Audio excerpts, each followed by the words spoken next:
Alright, this is going to be my second video log. Not totally sure what I'm going to talk about. Um, I think I've decided that I want to keep things a little less personal. Um, I don't think anybody saw my original video, at least anybody that was a stranger to me. But I think I name dropped too much and gave out a little too much information about my own personal life. Um, I don't have a problem with that, but I think that that could be something that my friends and family would not appreciate. So I went ahead and unlisted that. Um, but I will try in the future to not be using names or locations unless they're pretty broad or generic, and unless they attain to me specifically and don't involve any of my other friends. Um, I think one of the things I touched on a lot, maybe not a lot, but the thing I touched on the most yesterday, or yeah, yesterday night, um, was that feeling of um, thinking that I'm not going to find anybody to love or to love me specifically. I think that there are people I love. I love my friends. I love my family. I love my pets. I love my siblings, right?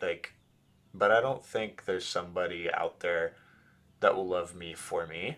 And I think maybe I need to talk about that a little bit and explain why I think that's the case. Last year, um, I was in love with a girl, or supposedly thought I was. Um,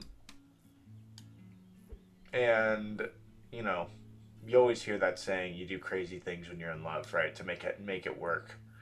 But I think it gets to a point where you start to cross the line from doing it for others and doing it for yourself. Um, you know, the way I've always viewed relationships has been friend. I want them to be a friend first. Um, I can't date somebody I don't want to be a friend to as well. Somebody that I can tell all my worries to. Somebody that I can share a drink with or laugh with. Right. I think that being friends comes first. Um, and so that being said, you get to know people, right? And you get to find out things about them that you like.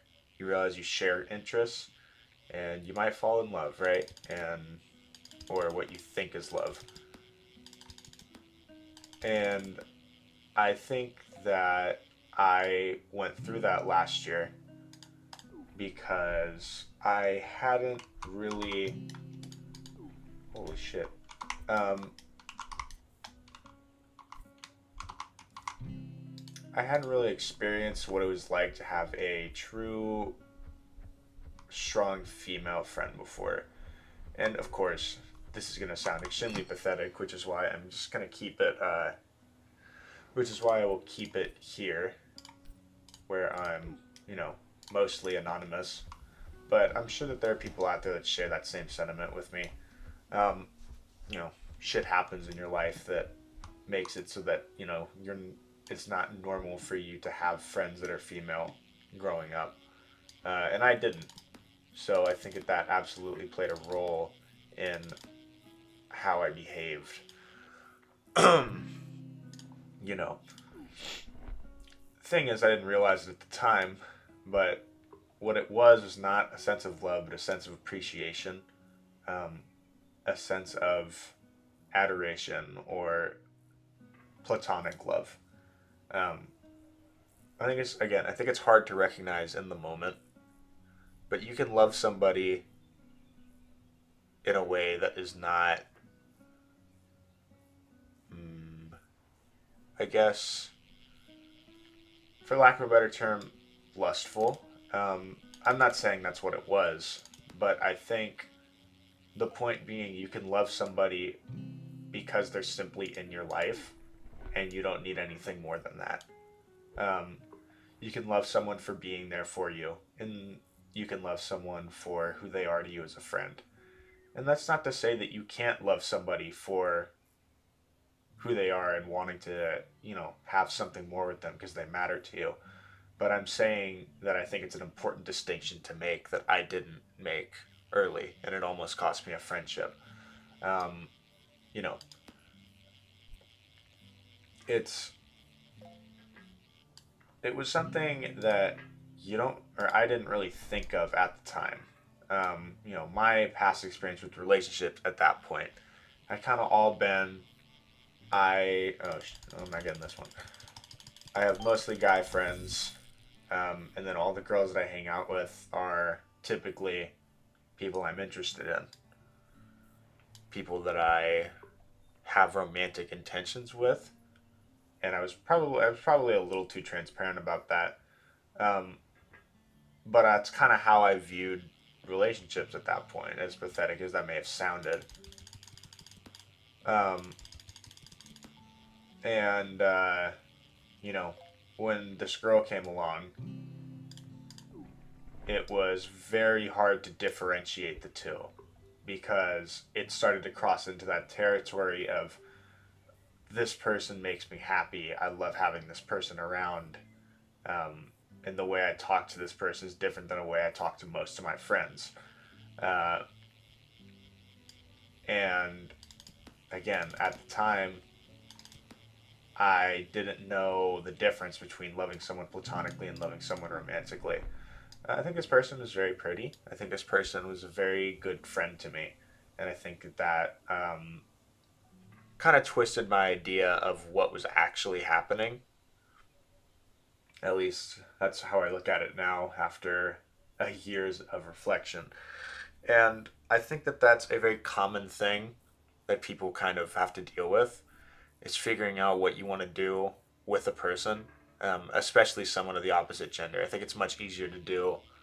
Well, I guess it depends on your sexuality, but I'll say as a straight guy, I don't have these same feelings with other straight guys because obviously the the question of will I date this person or will I take a shot at dating this person never comes up. Um, but I think that it does matter a bit when it comes to girls in my scenario, and I'm sure people feel different about it. With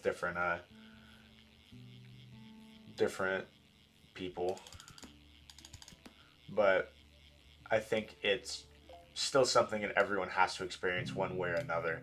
Um, I've had some conversations with a good few of my friends, um,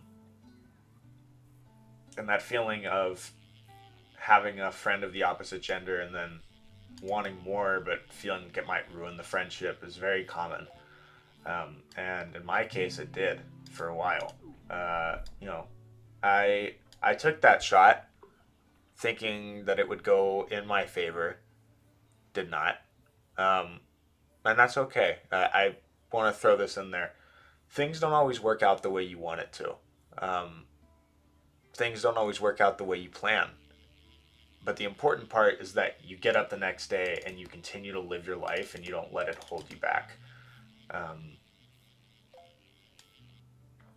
Granted, I think this scenario uh, is a bit harder than was a bit harder to deal with than to just say, "Oh, we'll move on."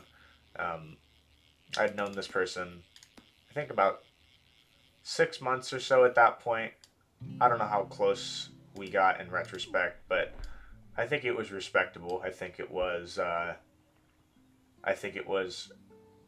good friendship at the very least. I'll leave it at that, at risk of over explaining what it was. But at the very least, it was a good friendship.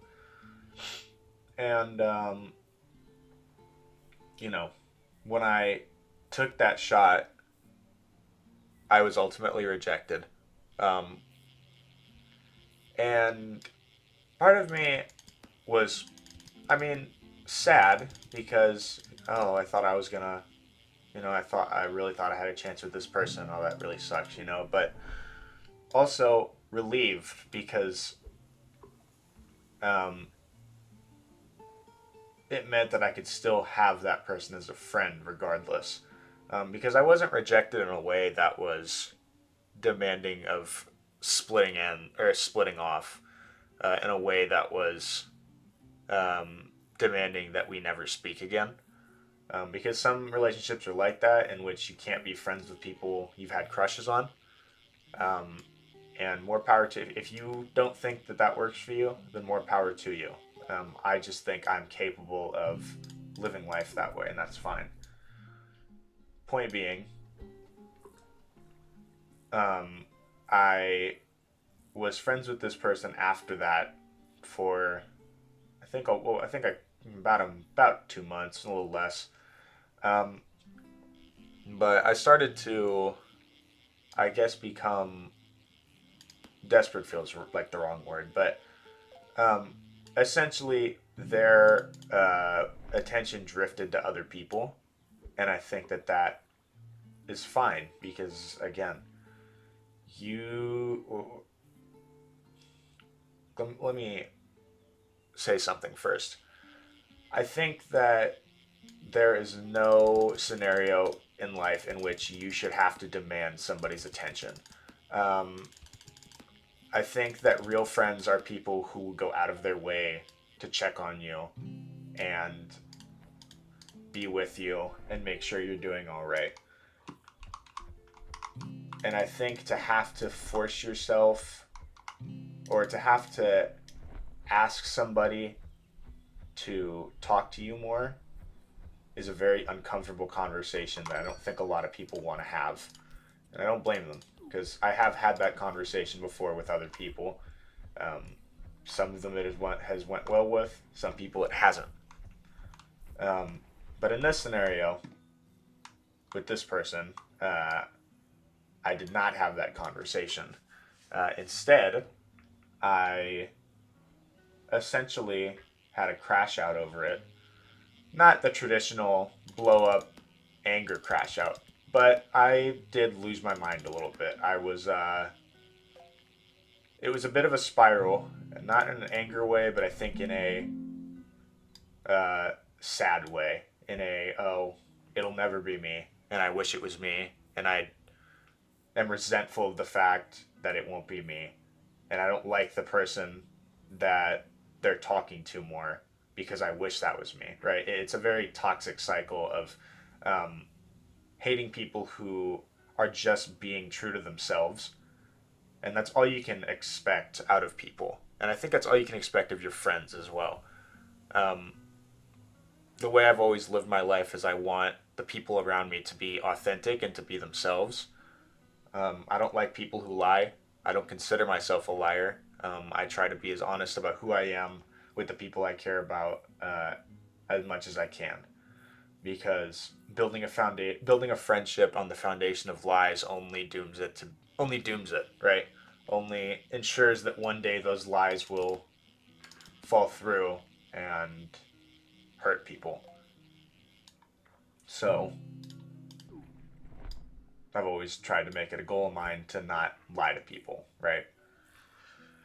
Um, and so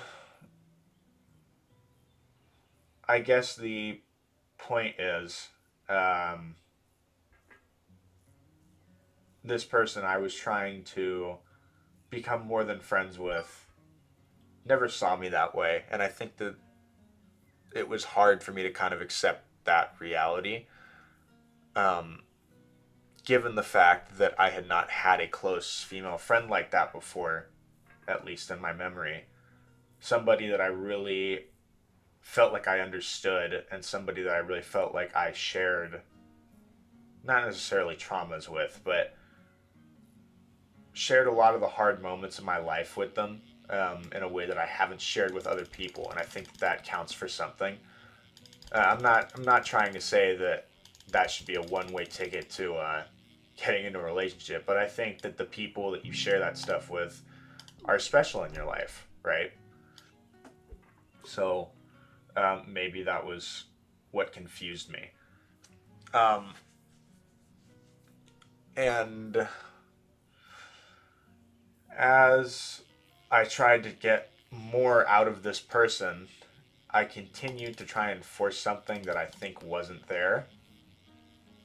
And it all kind of culminated to a point that it was, I think, overwhelming for her. I think I think it was kind of like that one idiom, the straw that broke the camel's back, right? Where it's so many little things that pile on top of one another that one day you do something that's big enough and um, it's everything falls apart. And I'm not gonna say what I did. It wasn't anything. It wasn't anything like illegal or like morally wrong, right? But it was unnecessary, and it was such an overreaction. I think looking back on it, this is a year ago, and rightfully so. She stopped talking to me after that. Um, we didn't speak for uh, mm, let's see, that happened in May. I don't think we properly spoke like till probably 6 or 7 months later. Um, and I think that was a very hard time for me because not just for losing one of the people I considered to be my best friends, but touched on it a bit in the last video, which again, whoa. Um, touched on it a bit in the video that I unlisted, but um, I think my friends are extremely important to me, and I think my friends help me become who I am today, and I'm proud to, and I'm happy to have them around. And this was all going into my first year of college. That summer before you go, so you get a lot of friends that are moving away and not keeping in touch because they have no reason to. I guess they're. Um, I mean, you're never gonna see them again, right? I mean, these people are moving across the country. There's there's not much reason for you to keep in touch, right? Um, and so I think it was a bit of a moment of desperation in that I was clinging to the last few people that I was still good friends with, this girl included. Um, and it kind of just all came back to bite me in the ass. Um, I won't go into too much detail, I think, for the sake of the people watching this video, if it ever leaves the small circle of people that watch it right now. Um, but it was a really, really rough time for me. Um, and it was something I could never tell my family because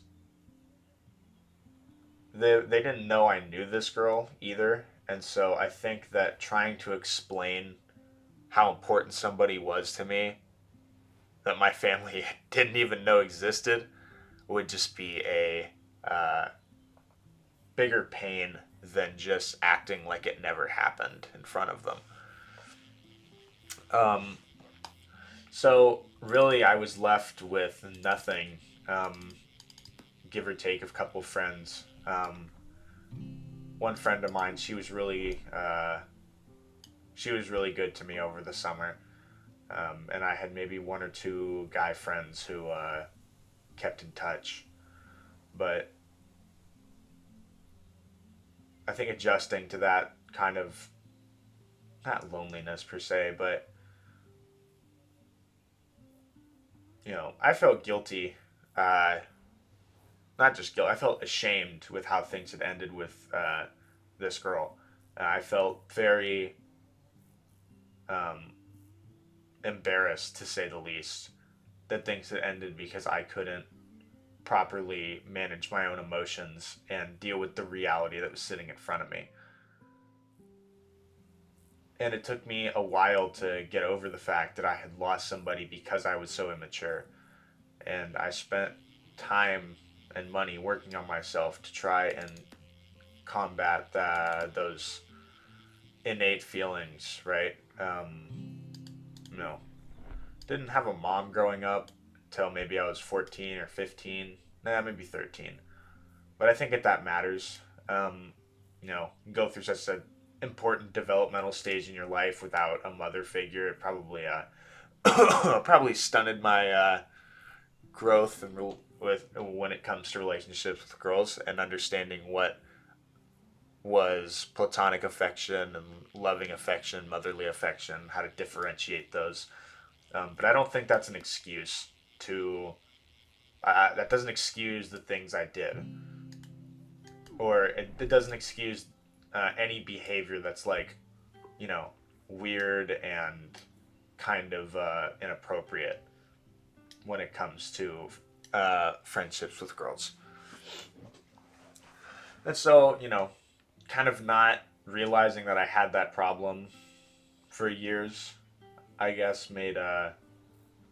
came back to bite me in the ass and made me lose a friend that I was very, very close to. I think, um, I guess maybe lose a friend that really mattered to me. And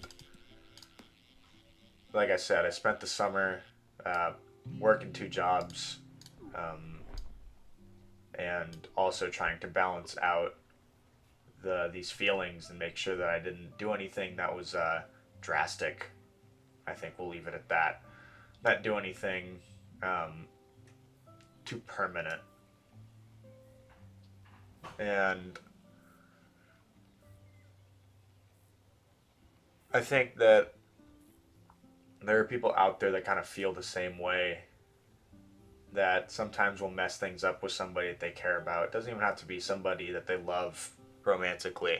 Maybe it's a good friend that you said something mean to, or a good friend whose trust you betrayed and you regret. Um, I think the thing that really stuck with me over the summer was, like I said, that guilt and shame, that feeling, that hollow feeling in your chest, knowing that you wake up every morning, knowing that you ruined something good because of your own selfish desires, right?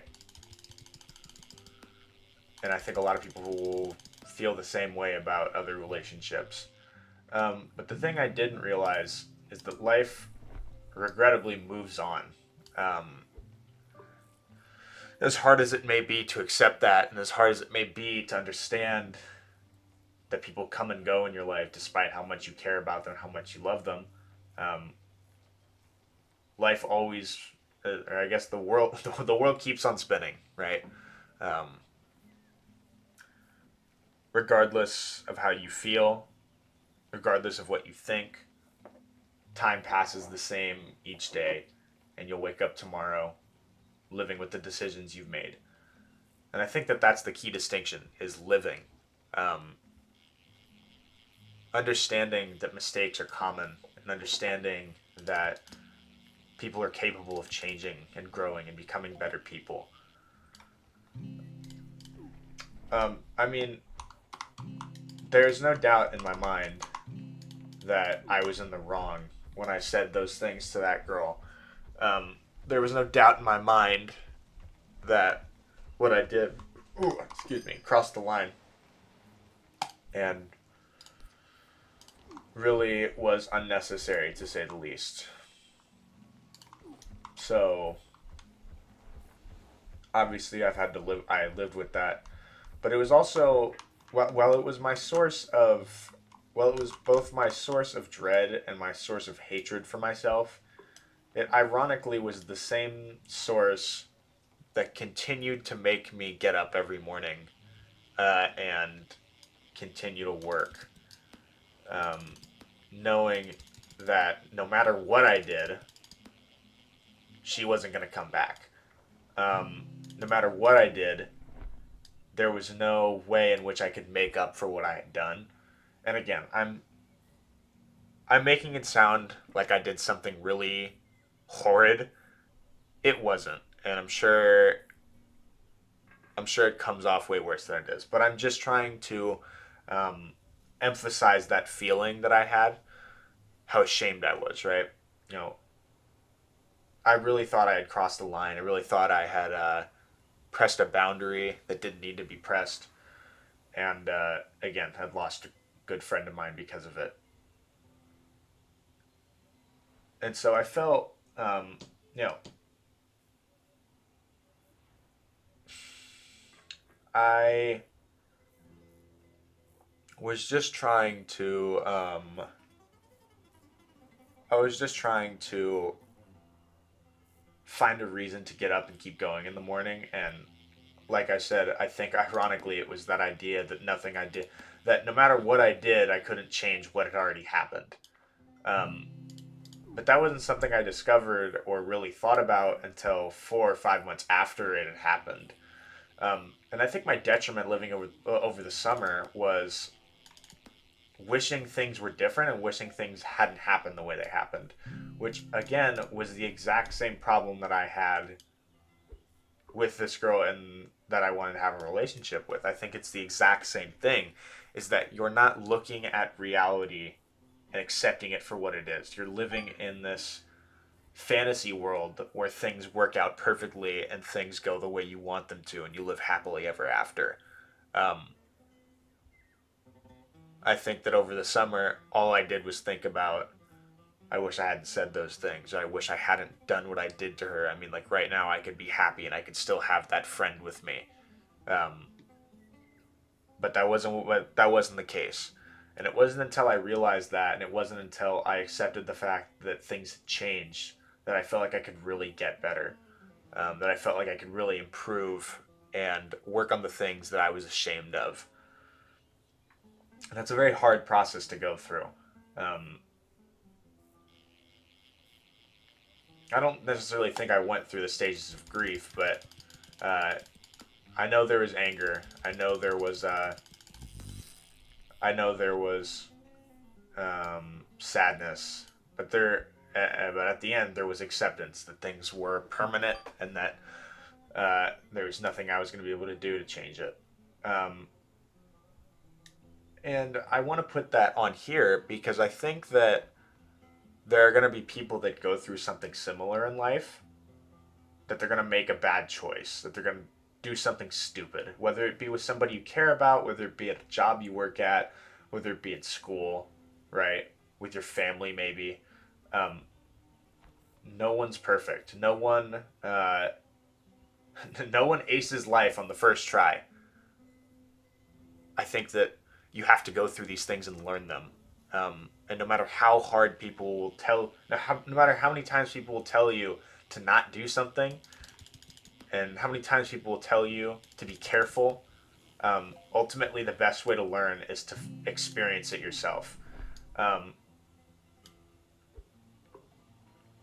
and you know, I want to put this out here to give maybe myself or future people guidance, um, and a little bit of empathy, knowing that they're going to feel the same things I did, that those feelings of shame and anger and sadness because things didn't work out the way you wanted.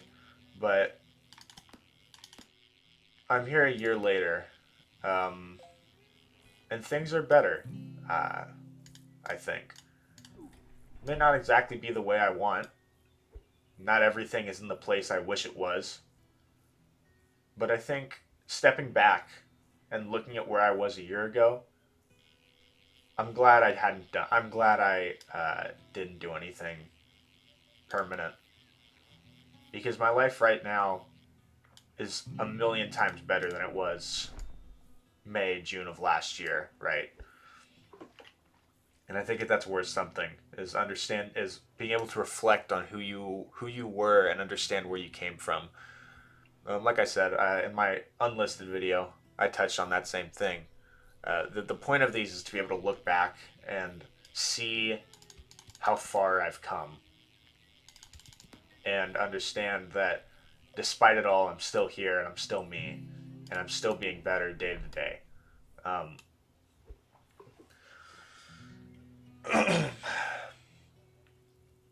and maybe that's what other people need too, is a reminder that they're not the only person who's not perfect, that they're not the only person who has made some bad mistakes in their life, that have hurt people they care about, and are looking for a way out.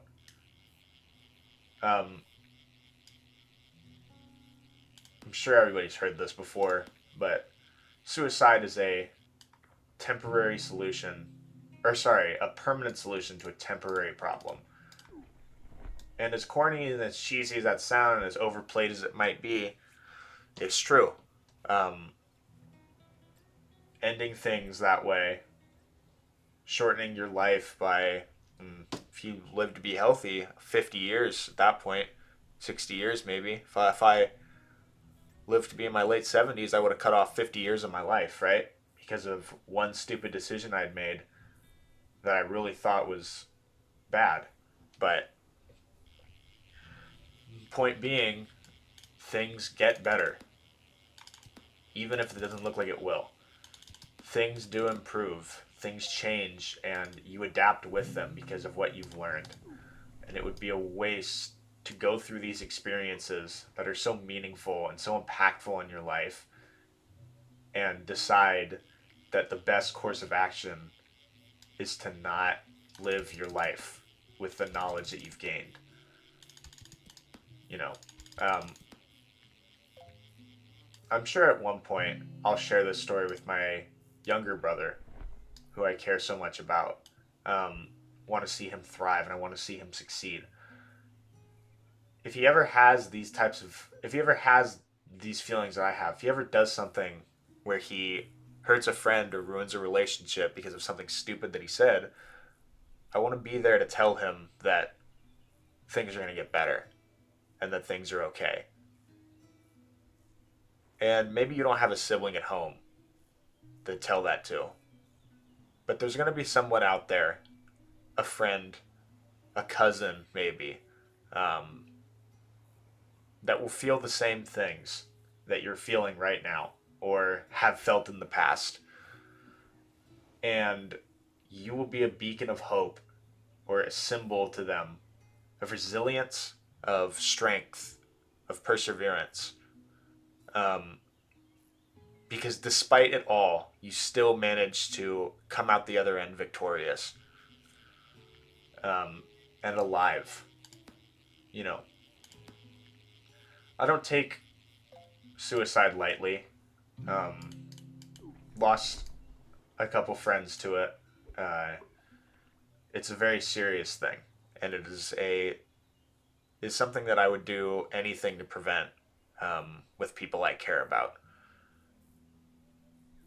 So that's why I say, um, stick around, because you're not the only person going through that. And if I had not had friends a year ago who urged me to get better and urged me to do things to make myself better, um, I don't think I would be here. And that being said, I think the point is to be that person that is there for that friend, is to be that well rounded and that experienced person that gives the advice to those who are seeking it, gives advice to those who need it, um, instead of making a drastic decision that hurts more people than it doesn't. Um,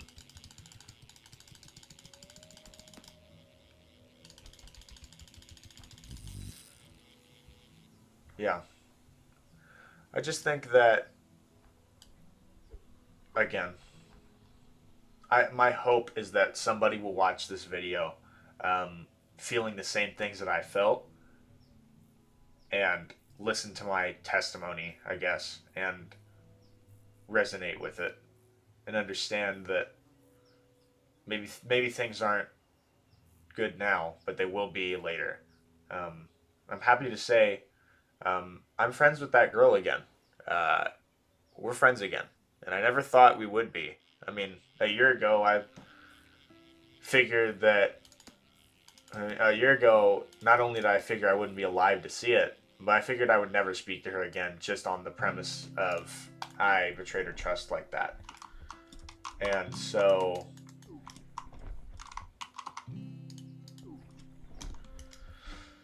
um, like I said, things get better. Sometimes they'll be out of your control, but things will get better. And to And to cut your life off is to do a disservice to yourself, because you're not really letting yourself live and see how things work out. Because even in moments where you think things aren't going to work out, sometimes they do. In the same way that things that you want to work out sometimes don't. Life has a way of throwing you curveballs that you have to learn to take, despite how hard it is and despite how much it might hurt sometimes. Um, but things do get better. One day they'll get better. Even if it looks like it won't, it will. And I'm very thankful to be where I am today, being able to sit down and record this, because that means that there's a potential that I'll touch somebody else's heart out there and let them know that things are okay. So I think that'll be it for this one. I don't plan to make this a daily thing, but I think that I will address the things that I need to address, and you know, my problems will be documented on here in the hopes that if anybody else is feeling the same thing, I can help them out and make sure they do all right too. Because that's what my friends did for me, and I hope to be that friend that somebody else needs in a time of desperation and anger. So, thank you guys for watching. I hope you find the peace that you deserve, and I hope you find happiness in what you do, and things will get better. I'll always remind yourself that um, tomorrow will be a better day, and if it isn't, I'll say it again, because one day it'll be true. One day tomorrow will be better, and you'll feel better for knowing you were right.